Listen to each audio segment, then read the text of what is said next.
சிந்து, சிவா 2 பேருமே சேர்ந்து பேசிட்டு இருக்காங்க. அப்ப சிவா சொல்றாரு, "நீ எதுக்காக இந்த மாரி கரண்ட் வராம பண்ண? இவ்ளோ பெரிய தப்பு தெரியுமா அது? உனக்கு ஒருத்தவங்க கெடுதல் நெனச்சா நீ அவங்களுக்கு திருப்பி நினைப்பியா?" அப்படின்னு சிவா கேட்குறாரு.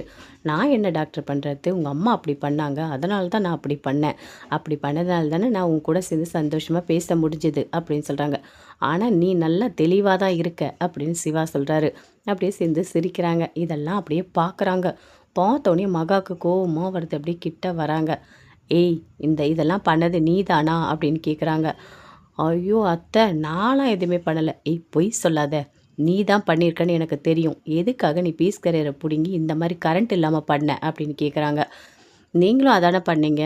எனக்கு கரண்ட் இல்லாம பண்ணீங்கல்ல. அதனால தான் நான் உங்களுக்கு திருப்பி பண்ணேன்." அப்படின்னு சொல்றாங்க. "நான் பண்ணா நீ அதே மாதிரி பண்ணுவியா? நீ வெளியே இருந்து கஷ்டப்படணும்னு நான் நெனச்சேன்." "ஆமா அத்தை. அதே மாரி தான் அத்தை. யாருக்கும் நம்ம கஷ்டத்த குடுக்கக்கூடாது." அப்படின்னு சொல்றாங்க. "என்ன திமிரா பேசிட்டு இருக்க? எப்ப பார்த்தாலும் என்னை எகுத்து எகுத்து பேசிட்டு இருக்க?" அப்படின்னு கேட்குறாங்க. "ஐயோ! அத்தை நான் எகுத்தெல்லாம் பேசல. நீங்க கேள்வி கேட்டீங்க. நான் பதில் சொன்னேன். அவ்வளோதான்." அப்படின்னு சிந்து சொல்றாங்க. "சரியான திமிர் பிடிச்சவ. இரு சீக்கிரமாவே நான் எங்க அக்காகிட்ட சொல்லி உன்னை வீட்ட விட்டு அனுப்புறேன் பாரு. நீ இந்த வீட்ல இருக்கவே கூடாது. சிவாக்கு கண்டிப்பா வேற பொண்ண பார்த்தா கல்யாணம் பண்ணியே வைக்க போறேன். நீ இங்க இருக்கவே கூடாது. உன்னை பார்த்தாலே எனக்கு பிடிக்க மாட்டுது." அப்படின்னு சொல்றாங்க. அப்படியே அமைதியா இருக்காங்க சிந்து. "உன்கிட்ட பேசுறதே வேஸ்ட்டு." அப்படின்னு சொல்லிட்டு அங்கேருந்து அப்படியே மகா போறாங்க. அப்படியே சிந்து யோசிக்கிறாங்க.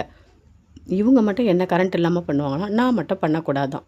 என்னோட டாக்டர என்கிட்டேருந்து பிரிக்கணும்னு நான் நினைக்கிறீங்க? நடக்கவே நடக்காது. எனக்கு டாக்டர எவ்வளோ பிடிக்கும் தெரியுமா? அவர் தான் எனக்கு எல்லாமே.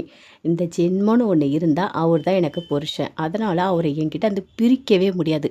நீங்க எல்லாரும் சேர்ந்து என்ன வேணா பிளான் போடுங்க. ஆனா நடக்கவே நடக்காது. டாக்டர் எனக்கு தான்." அப்படின்னு சொல்லிட்டு சிந்து மனசுல சந்தோஷமா இருக்காங்க. பைரவி யோசிச்சுட்டு இருக்காங்க. நம்ம 10 ஏக்கர் அவ்ளோ இதில கரும்புலாம் போட்டோம். ஆனா, அது எல்லாமே எப்படி போயிருக்கும்? எல்லாமே நஷ்டமாயிருக்கு. யாரு மாட விட்டு மேய வச்சிருப்பா? அப்படின்னு சொல்லிட்டு அப்படி யோசிச்சுட்டு இருக்காங்க. போயிட்டு கம்ப்ளைண்ட்டும் குடுத்துட்டு வந்துட்டாங்க. குடுத்துட்டு வந்தோனயே, கண்டிப்பா இத கண்டுபிடிக்கணும். ரூ. 10,00,000 நஷ்டமாயிருக்கு. அவ்ளோ பணத்த நம்ம செலவு பண்ணியிருக்கோம். அன்னபூர்ணி அத்த அவ்ளோ பணம் செலவு பண்ணியிருக்காங்க. அந்த காரணத்த கண்டிப்பா கண்டுபிடிக்கணும் அப்படின்னு சொல்லிட்டு யோசிச்சுட்டு இருக்காங்க. அந்த போலீஸ் அப்படியே வராரு விசாரிக்கலாம் அப்படின்னு சொல்லிட்டு. யாரா இருக்கும் அப்படின்னு சொல்லிட்டு கரெக்ட்டா ஆறுமுகம்ன்னு கண்டுபிடிச்சிட்டாரு. "ஓ! பைரவி அவ்ளோ கஷ்டப்பட்டு கரும்பெல்லாம் விளைய வச்சா, நீ மாடுங்கள்லாம் விட்டு கரெக்ட்டா அதெல்லாம் அழிச்சிட்டியா? மாட்டுனடா நீ! நீ தான் இத பண்ணன்னு பைரவிக்கு தெரிஞ்சாலே போதும். உன்ன தூக்கி அப்படி எறிஞ்சிட்டு வந்துருவா. அவ வந்துட்டா அதுக்கப்புறம் நான் அவகிட்ட பேசுவேன்." அப்படின்னு சொல்லிட்டு அந்த போலீஸ் ஒரு பக்கம் யோசிச்சுட்டு இருக்காரு. அங்கேருந்து ஆறுமுகத்துக்கிட்ட வந்து பார்த்து பேசுகிறாரு.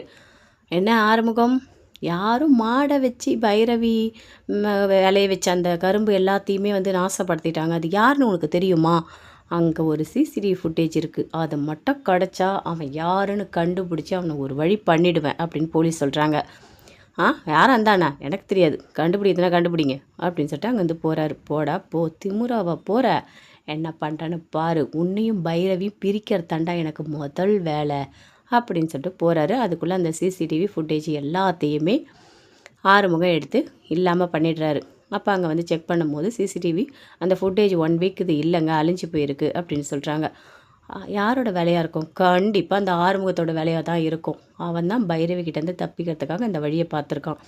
ஆமாம், அவன் பொண்டாட்டி தானே, அவங்க வீட்டு நிலம் தானே, எதுக்காக 1000 மாட்டை உள்ளே விட்டு அவ்வளோ கருமையாக அழிச்சான்? என்ன காரணமாக இருக்கும்? இது மட்டும் பைரவிக்கு தெரிஞ்சால் கண்டிப்பாக அவனை ஒரு வழி பண்ணிடுவா. ஆனால் இவன் ஏன் இந்த மாதிரி பண்ணான்? ஒன்றுமே புரியலையே அப்படின்னு சொல்லிட்டு அந்த போலீஸ் ஒரு பக்கம் யோசிச்சுட்ருக்காரு. ஆறுமுகம் டென்ஷனாக இருக்காரு. அப்படியே பைரவியை பார்க்குறாரு. ஐயோ! நாம தான் மாடை விட்டு எல்லா கருமையும் அழிச்சோன்னு தெரிஞ்சா இவ நம்மளை சும்மா விட மாட்டா. ஏற்கனவே பத்திரகாளி மாதிரி ஆடுவா. இதில் இந்த உண்மை தெரிஞ்சால் அவ்வளோதான். அந்த போலீஸ் வேற நிரூபிக்கணும்னு சொல்லிட்டு எல்லாத்தையும் தேடிட்டுருக்கான். ஐயோ கடவுளே, நல்லா மாட்டிக்கிட்டேன். பெரியம்மாவுக்கு தெரிஞ்சது அவ்வளோதான், என்னை வச்சு செஞ்சுருவாங்க அப்படின்னு சொல்லிட்டு ஆறுமுகம் டென்ஷனாகவே இருக்கார். பைரவி அப்படியே பார்க்குறாங்க. என்ன இவர் ஒரு மாதிரி யோசிச்சுட்ருக்காரு, ஏதோ தப்பு பண்ண மாதிரியே இருக்கே, மூஞ்ச பார்த்தா அப்படி தான் தெரியுது. கேட்டால் வேணாம் வேணாம், இவர்கிட்ட போய் நம்ம இதுக்காக பேசணும், பேசினா தேவையில்லாத வம்பு தான் வரும் அப்படின்னு சொல்லிட்டு பைரவி அங்கேருந்து அப்படியே போயிடுறாங்க.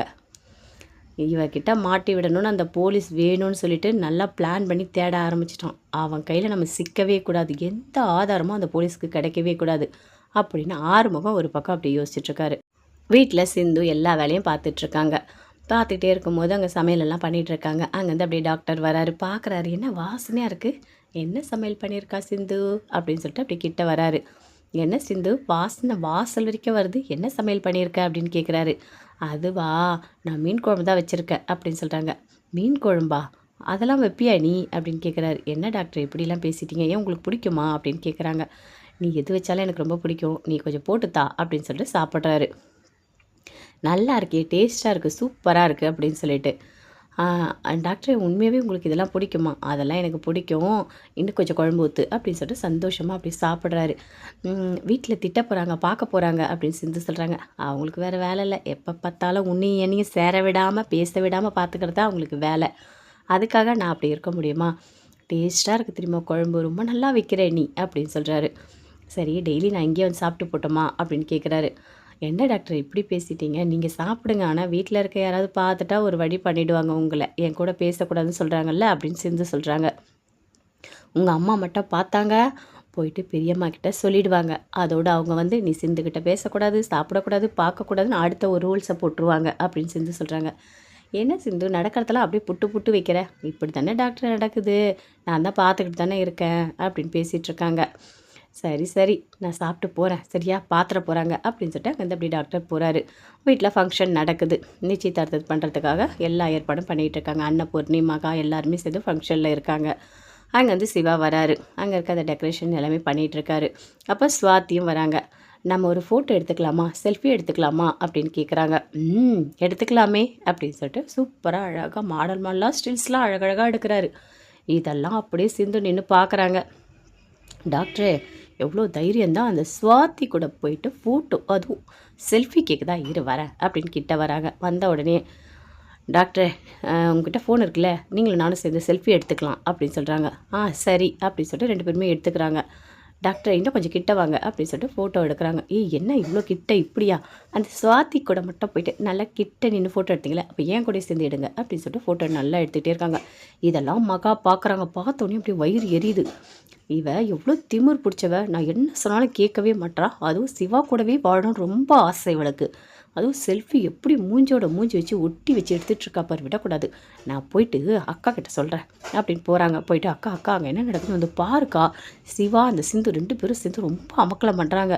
அதுவும் செல்ஃபி ஃபோட்டோஸ்லாம் எடுத்துக்கிறாங்க, பார்க்கவே ரொம்ப கொடுமையாக இருக்குது. இங்கே பாருங்கள், அந்த சிந்து இங்கே இருந்தால் அந்த நிச்சயதார்த்தமே நடக்காது, அந்த சிந்துவை எப்படியாவது இங்கேருந்து அனுப்பி விட்டுருங்க அப்படின்னு சொல்கிறாங்க மகா. இரு வரேன் அப்படின்னு சொல்லிட்டு அங்கே வந்து அவங்க பெரியம்மா வராங்க. என்னடா என்ன நடக்குது சிவா, இங்கே எல்லாரும் வந்துட்டு போயிட்டுருக்காங்க, என்ன ஃபோட்டோஸ் எடுத்துகிட்ருக்க அப்படின்னு கேட்குறாங்க.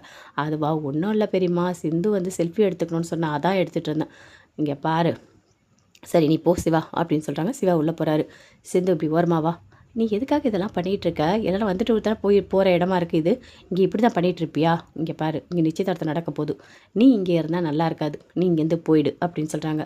இல்லை கொஞ்சம் நான் பார்த்துட்டு போகிறேன், அதெல்லாம் ஒன்றும் வேணாம், எல்லாம் நல்லபடியாக நடக்கும், கிளம்பு இங்கேருந்து அப்படின்னு உங்கள் பெரியம்மா சொல்கிறாங்க. சிந்து அங்கேருந்து அப்படியே ரொம்ப ஃபீல் பண்ணிவிட்டு திரும்பி திரும்பி பார்த்துட்டே போகிறாங்க.